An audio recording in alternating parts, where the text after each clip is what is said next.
Good morning, সকাল সকাল চলে এসেছি সেকেন্ড পার্টের ভিডিও নিয়ে। So hello guys, welcome to Swarnamoyee's mini blog. সকাল সকাল ঘুম থেকে উঠেই দেখি বৌদিরা এরকম জলখাবার তৈরি করতে বসে গেছে। তো এখানে এখন রান্না হচ্ছে, আর ওদিকে লোক চলে এসেছে গাছ থেকে ডাব পাড়ার জন্য।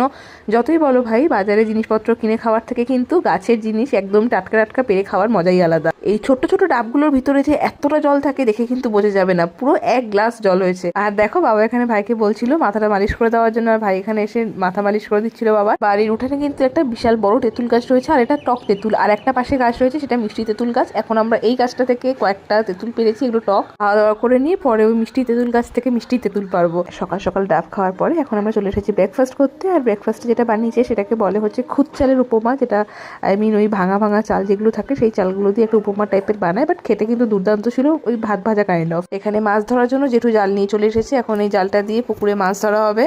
আর দেখো, এখানে ভাই কিন্তু ওই তুলো গাছ থেকে কতগুলো দোদল পাচ্ছে, আর এগুলো এখন ছাড়ানো হবে।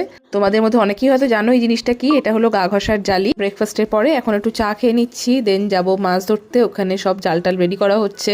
এই জাল দিয়ে মাছ ধরাটা কিন্তু আমরা প্রথম দেখছি, এর আগে কখনো দেখিনি। দেখো কি সুন্দর করে জালটা পুকুরের মধ্যে ছেড়ে দিল। এরপরে জালটাকে আস্তে আস্তে টানা হচ্ছে, যদি কোনো মাছ উঠে থাকে তাহলে জালটা তোলার পরে দেখতে পাবো। এবারে কিন্তু পুকুর থেকে ছোট্ট ছোট্ট একটা মাছ উঠেছে, দেখো দিদি মাছগুলোকে ধরে ধরে জলে রাখছে। আর এখানে একটা কই মাছ উঠেছে। দেন সবকিছুর পরে সবাই মিলে বাবাকে টেনে জলে নামিয়ে দিয়েছে।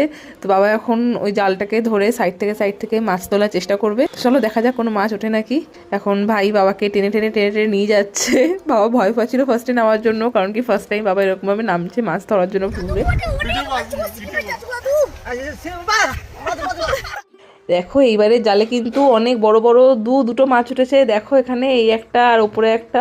এগুলোকে কিন্তু পাঙাশ ট্যাংরা বলে, বিশাল বড় বড় সাইজের হয়। তো এটাকে এখন জলে ছেড়ে দেওয়া হবে। পুরো দুধ দেওয়া হচ্ছে। এখানে এই দুধগুলো নাকি শুধু শুধু নষ্ট হয়, কেউ খায় না, ফেলে দেওয়া হয়। তো আমরা তো সেরকম ভাবে অরিজিনাল গরুর দুধ এখানে পাই না, তো তাই জন্য এখান থেকেই গরুর দুধ দিয়ে এখন আমরা চা খাবো। যা যা মাছ ধরা হয়েছে সবগুলো এখানে রাখা হয়েছে। আর দেখো আমাদের জন্য হাঁসের ডিম নিয়ে এসেছে। আর এখানে গাছ থেকে শিম পাড়া হয়েছিল, সেই শিমগুলো এখানে মা ছাড়াচ্ছে। গাছ থেকে পুঁই বিটুলি তুলে এখানে পুঁই বিটুলি ছাড়ানো হচ্ছে। দুপুরে খাবার সময় হয়ে এসেছে, আর আজকে আমরা স্নান করব পুকুরে। তো যাই ঝটপট স্নানটা করে এসে তারপরে খাবো। পানটা এখানে এতটা স্লিপারি ছিল যে নামতে নামতে পা স্লিপ করছিল, তাই ধরে ধরে নামতে হচ্ছে। আর জলটা কিন্তু ভীষণ ঠান্ডা ছিল, তাই ওরা নামতে না পেরে দাঁড়িয়েছিল। দেখো মা এখানে সাঁতার কাটছে, আর আমরা এখানে স্নান করছি। তো স্নান টান হয়ে গেছে, এখন দুপুরবেলা খাওয়া দাওয়ার পালা। এখানে দেখো অনেক রকমের খাওয়ার দাওয়ার করেছে।